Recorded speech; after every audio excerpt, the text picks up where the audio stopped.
Hi investigators, Mike Evans from the Australian Security Academy with this week's wrap up of what happened in the Australian investigation industry this week.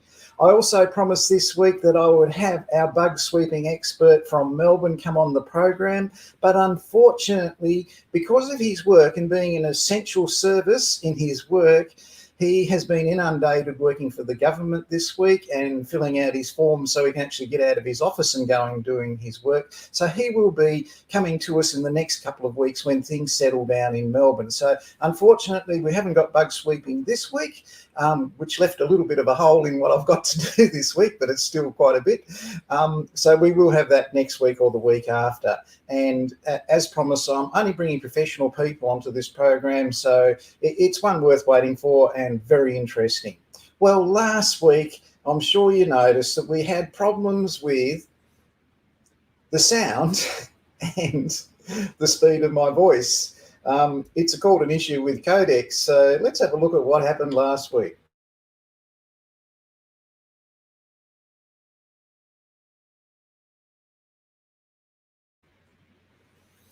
So it wasn't an issue with my chakras, it was an issue with the codecs. If you're going to be doing investigations within government. I looked like Sergeant Lavelle out of Police Academy.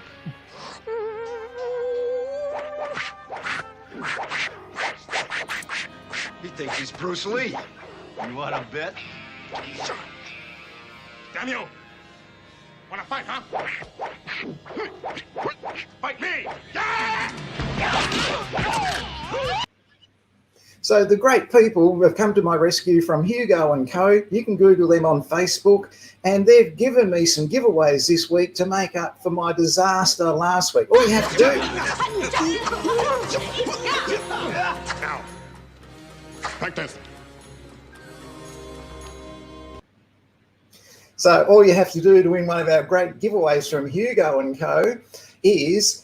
if you're watching this on the Australian Security Academy page or you're watching this on YouTube, in the comments section, put the name of your dog and whether it's large, medium and small, and I'll send you one of Hugo & Co.'s great surveillance dog bandanas. So these are made on the Gold Coast. They're Australian made. They're a beautiful quality product. Every investigator's dog has to have one of these. Okay, they're a beautiful quality product. I mean, just look at this. Look, 36 stitches to the inch, and it's got backing on it. It's machine washable. Okay, it's a quality product. It's free. Just in the comment section, put the name of your dog and what size it is. Then later you can PM me your address, and I'll send you one of these for your puppy dog. Imagine the look on the postman's face when your dog wearing one of these appears out of nowhere and scares the living daylights out of him. What a great thing. So if you want to have a PI dog who has a camo surveillance bandana, put a comment over there and like this page. Also, like we just saw Michael Lavelle out of Police Academy, you get your own personal private investigator bandana to go with it. So when you're hiding in the bush on bush surveillance, you can put your bandana on and blend in the bush. It's a really great offer and it's free. I'll show you my dog. She loves hers. So here's Minnie, and she's not very happy because her favourite toy has a Hugo & Co. bandana and she hasn't got one. So she's looking very crabby. But here's Minnie with her Hugo & Co. bandana on. So people, don't miss out on this. This is a great opportunity to grab a really quality product made in Australia, totally free, and your dog's going to be very, very happy with it. I know my dogs certainly are. Lost him in the backyard yesterday, couldn't find him. So take advantage of it. It's a really great fun product. Get in touch with me now. Let's have a look. What have we got coming up first today? I think we're going to have,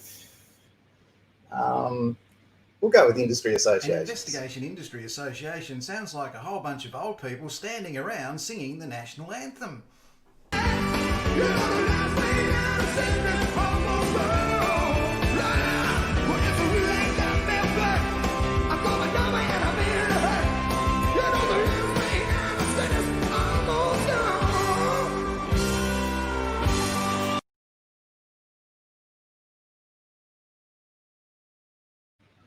the really big news in industry associations this week is the head of the Untouchables, that is the largest security association in Australia that reckons it represents the majority of the security industry in Australia. That's a lie, it doesn't. Their president has resigned. Kevin McDonald has stood down until the Victorian hotel security shambles has been fully investigated and there's an outcome from it. So he's magnanimously said, I'm going to stand down until the outcome of that comes out, because he is at MSS Security. And as you saw a couple of weeks back in our presentation, we showed you how the big security firms subcontract out all their work right down to the lowest bidder, and they take all the money. And as a result of that, what happened in Victoria and the people stuck at home in Victoria, as a result of it, all comes back to the security companies who failed to fulfill their contracts themselves. They subcontracted them out to people who weren't even weren't even security companies. And a lot of the people they use is, we don't know whether they're licensed security guards or not. So that's the really big news in security associations this week. And that is really, really something for him to stand down like that. That ASIAL, they are a very big, very well-funded organisation. And the president of it, he stood down and he sent a letter out to all the members of the association telling them that he has stood down. So it's not just a rumour, it's true. Not looking good for MSS Security. As I told you, and I've maintained all the way through these presentations, those big security firms, they're owned by China, they're owned by India, they protect the Australian ports, airports, probably the military bases. They earn a fortune and then they subcontract it out to other people. Now, that Australian government funding is free money going to those organisations to do whatever they want back in their home country. It's disgusting. So other news in industry associations this week. Let's see what happened in Melbourne. On a Facebook page, a person put in a big demand saying, well, why aren't the industry associations given specific clarity, blah, blah, blah, information to surveillance agents, blah, blah, blah, what they could do. This was in Private Investigator Jobs Australia. That's not my job program. It's another one. It used to be a real beauty. It was really good Facebook page, that one. It used to have 6 or 8 jobs a day. And then it got taken over by the jerkers in this industry association, in this Private Investigator Facebook page. Now, they only exist to get new investigators into the back of their surveillance vehicle and try and make love to them. So, going back to this one where that post appeared earlier this week, it was about, why can't the industry associations tell us what's going on? Now, I couldn't believe it, but the AISP actually responded twice in that group. Now, the person who put it up isn't a member of the AISP, and the AISP weighed in on it. Now, as a member of the AISP, I was absolutely disgusted. But, however, 2 days later, the president of the AISP wrote to all members, and I'm one of those, and he clarified what was going on, and he clarified about the rumours in Facebook and how a lot of information and stuff there is untrue, and he made it really clear that the AISP had nothing to do with what's going on in this Facebook page. If you're looking for a good industry association to join the AISP in Melbourne. Now, they are a great industry association. They're really dedicated people. They're volunteers working to improve the industry. If you want to know what's going on and why the industry associations aren't telling you things, join the industry association. Go in there and volunteer and help. Don't just sit on Facebook and complain. So the AISP, they did a great job this week as far as I'm concerned. So well done, AISP. You're to be congratulated on that. And well done, Steve, for sending that letter out to all your members. Other industry associations this week, over at the ANZ IIF.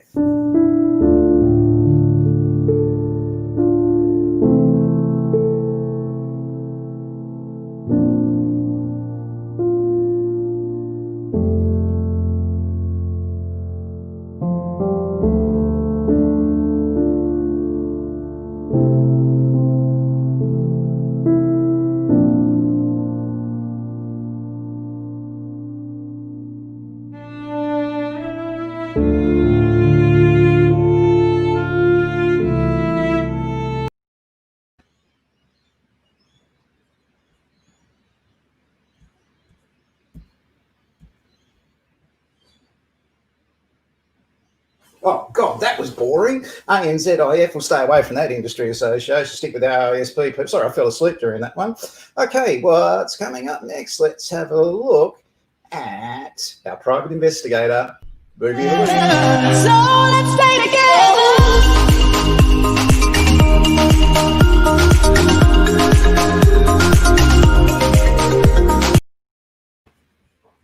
Okay, there's two reasons to watch this movie. One is the star of it is an investigative journalist. That's great. He goes around investigating things in post-war Europe. The movie's made in 1960, and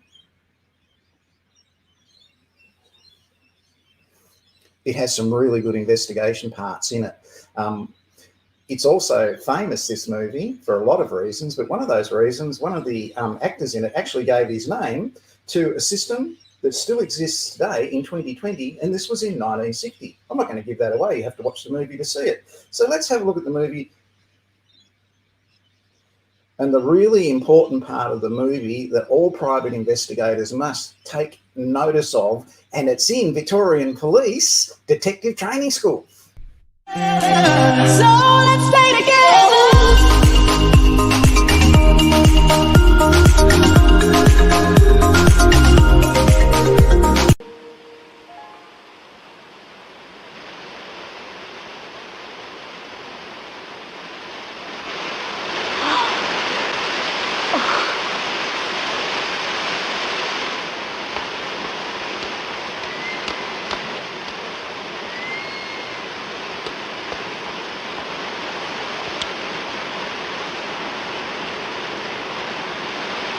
Marcello, come here. Hurry up.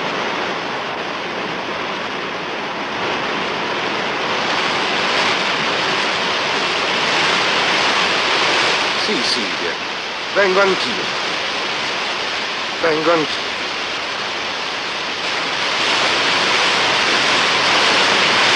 Ma sì, ha ragione lei, sto sbagliando tutto. Stiamo sbagliando tutto.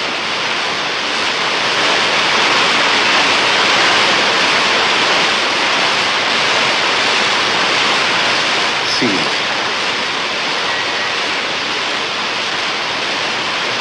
Silvia, ma chi sei?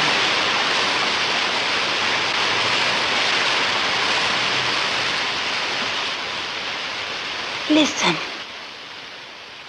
Silvia.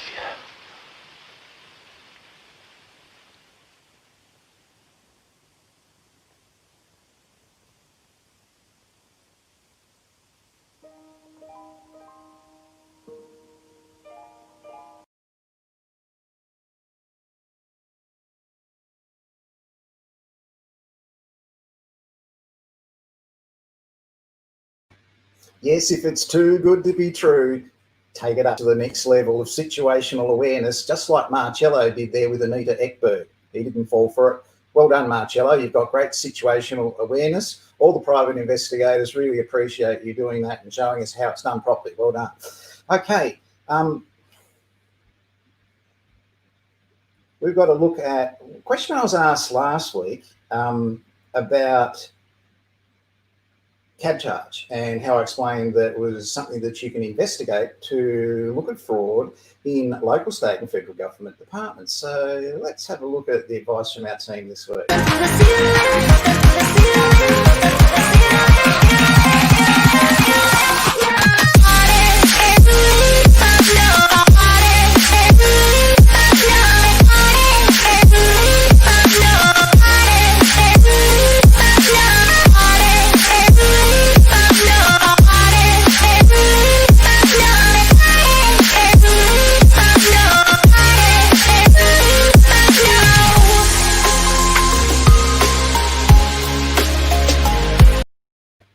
Okay, so the example I gave you last week was from 2012, where the Speaker of the House of Assembly, Peter Slipper, had allegations levelled at him for abusing cab charge fraudulently.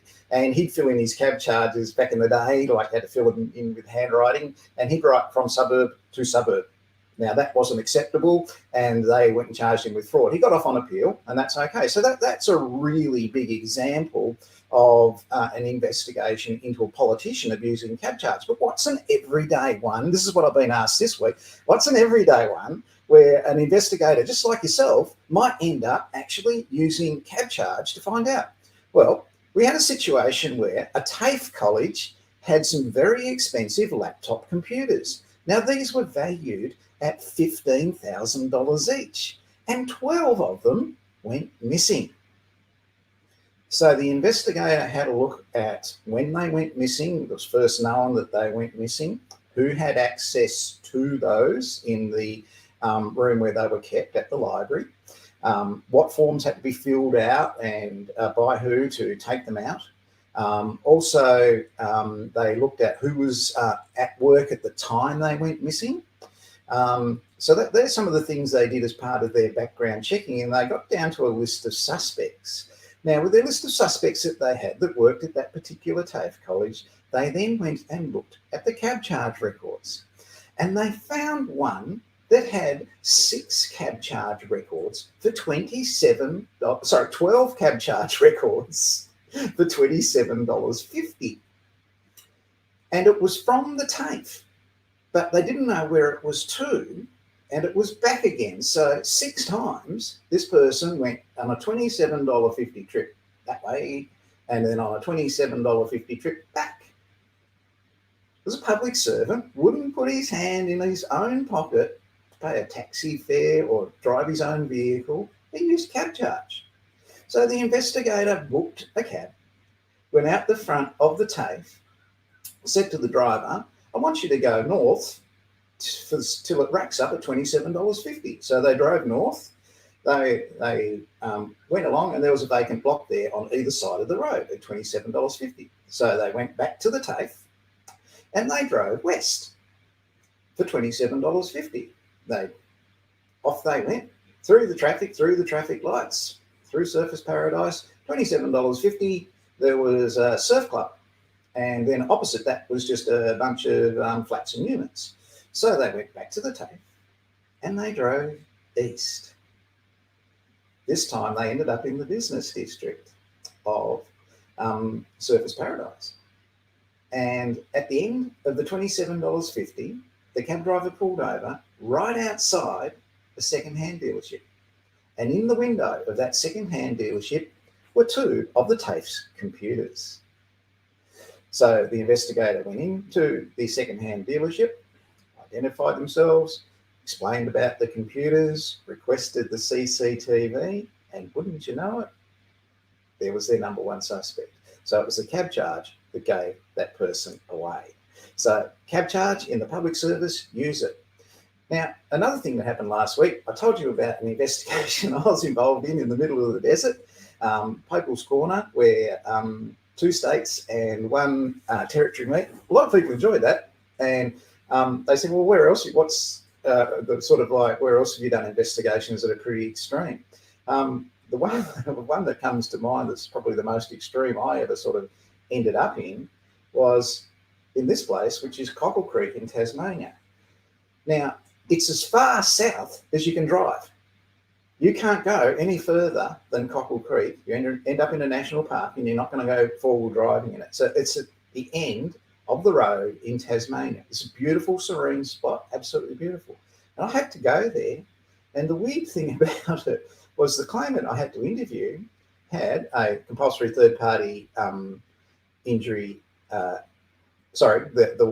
person I represented caused the accident, and I represented the insured. And I had to go and interview him about the accident. And he lived at Cockle Creek, but there's no houses at Cockle Creek. But he lived in a fishing boat that was dry docked and being repaired. And he'd lived there for 3 years. This is so far away from anywhere. They used to drive to Hobart every 6 months and fill up a van and a trailer full of supplies and bring it back. So that's a sort of extreme opposite of the desert one.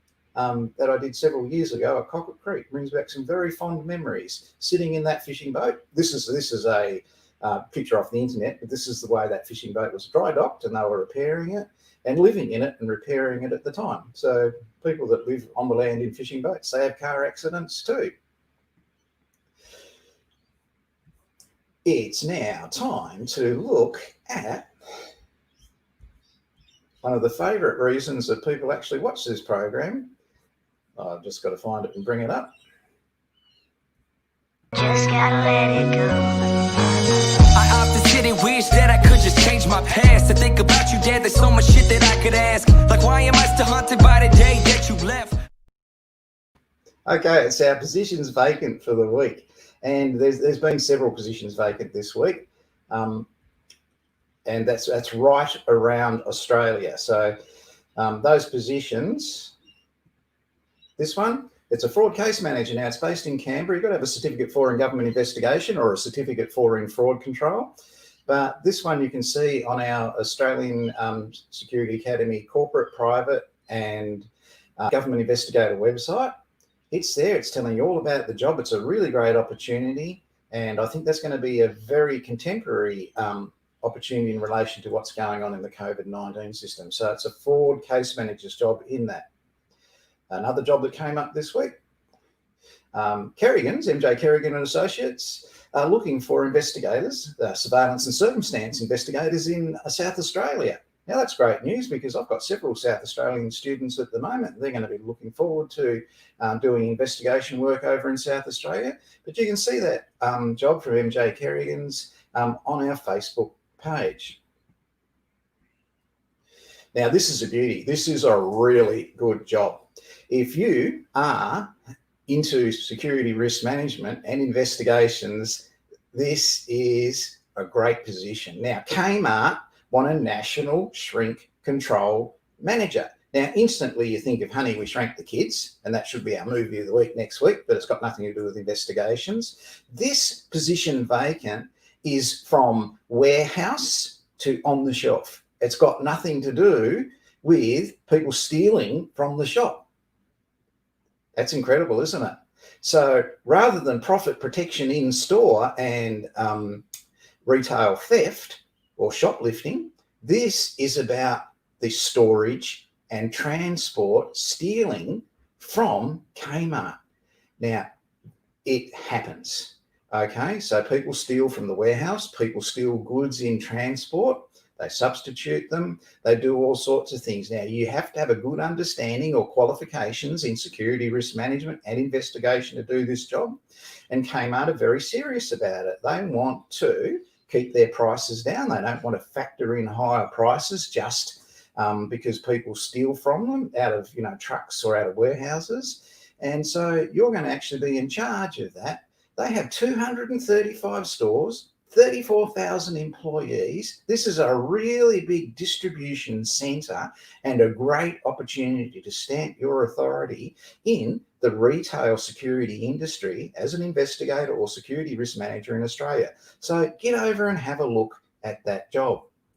Now, another thing that's come up this week, apart from the jobs, is I've had people contacting me saying, I spent all this money on a private investigator. They had a really great website and they've stolen my money.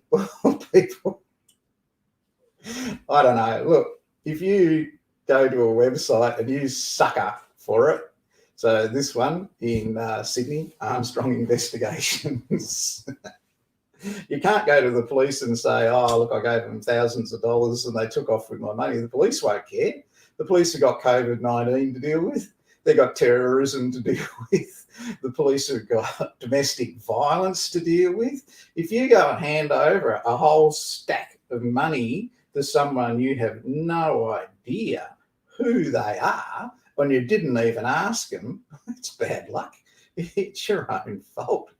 If you go into this one on Facebook and you get in touch with them and you give them a whole lot of money and you never hear from them again, bad luck. I can't prevent that.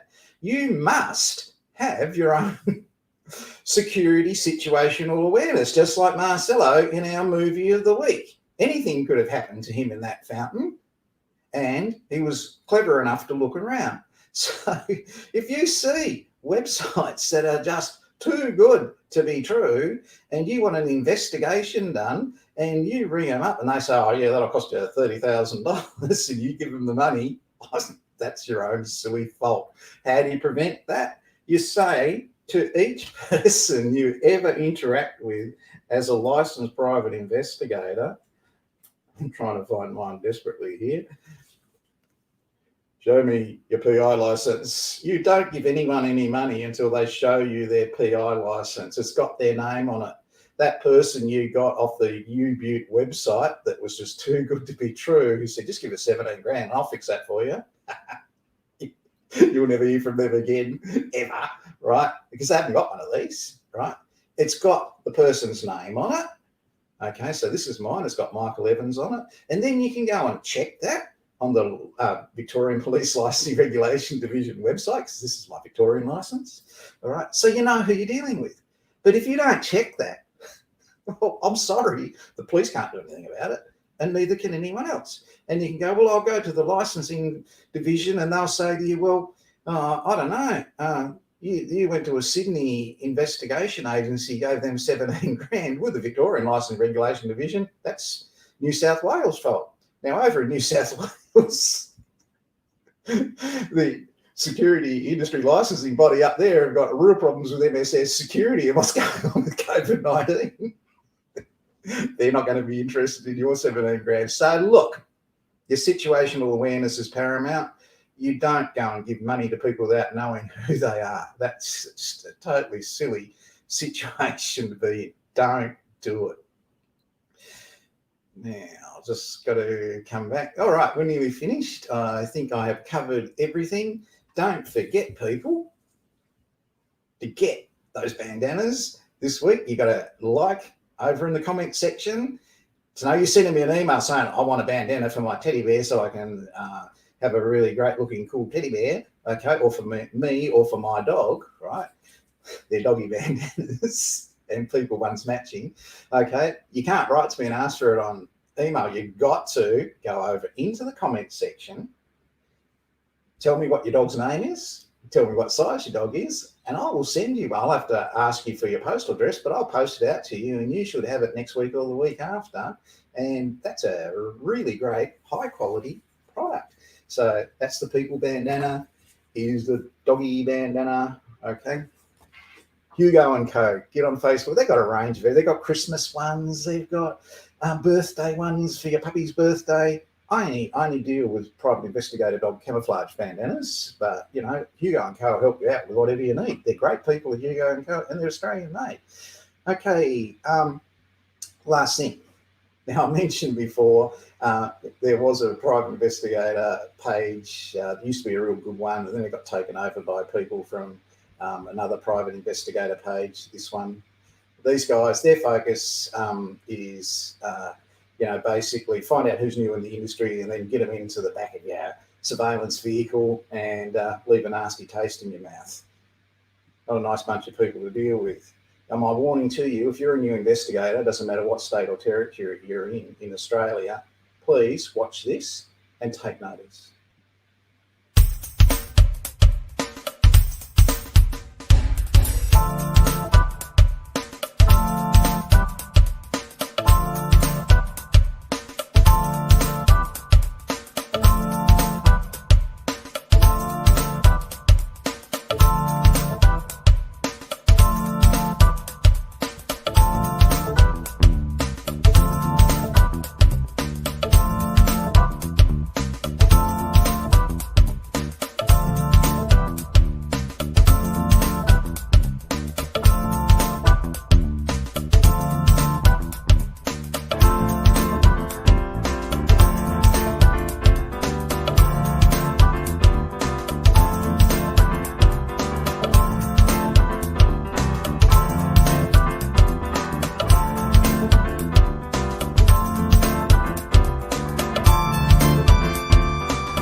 Okay, now the really big news, the other big news this week in investigations around Australia is the iCare boss has had to quit. So he's quit over improprieties with giving his wife a contract to do the training for the nominal workers' compensation defendant. Oh dear. So he's in charge. None of the contracts are reviewed or monitored. So the procurement process is a shambles. There's 6 people there earning over $660,000 a year. Sounds like the devil. $666,000 a year, I think it is. Sounds like the devil's number. And there are other people on $330,000 a year, and they're bureaucrats with their snouts in the trough. They have raped the finances of iCare. The procurement processes are non-existent. There's got to be a lot of questions asked there. CSIRA, who are the overseer of iCare, are a triple authority. So you've got WorkSafe, iCare, and CSIRA. You don't need CSIRA, you don't need iCare. Just go back to WorkSafe, New South Wales, and actually investigate those claims to make sure they're genuine. Pay workers' compensation to genuinely insure people, not just everybody who puts in a claim. So that's a ridiculous, untenable, unrealistic way of doing it. It's never going to continue. No government in the world has the money to fund that. So I would say there is going to be a lot of work in investigations coming up in New South Wales. Once they clear out iCare, they sort out what's going on there, and WorkSafe in New South Wales starts to investigate and make sure injured people get the compensation they deserve, the medical treatment they deserve and are looked after, and people that are rorting the system, they get nothing and they're charged with fraud for doing so. That's what's got to happen in New South Wales. So, look, it's been a great week here at the Australian Security Academy. We've been flat out. There have been a lot of people enrolling this week, and a few have graduated as well. So don't be like Minnie. Don't miss out on the bandana.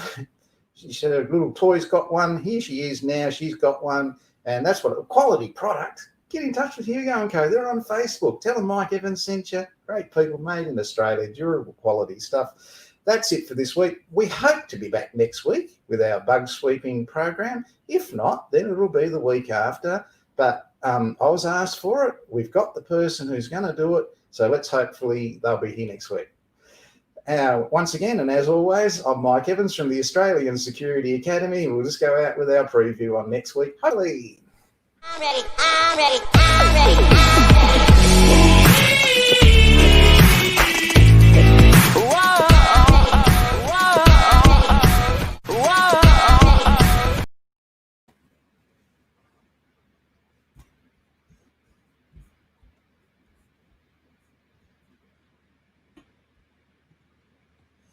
So it's goodbye from Mike Evans, and it's goodbye from the Teddy Bear. See you next week. Thanks for watching.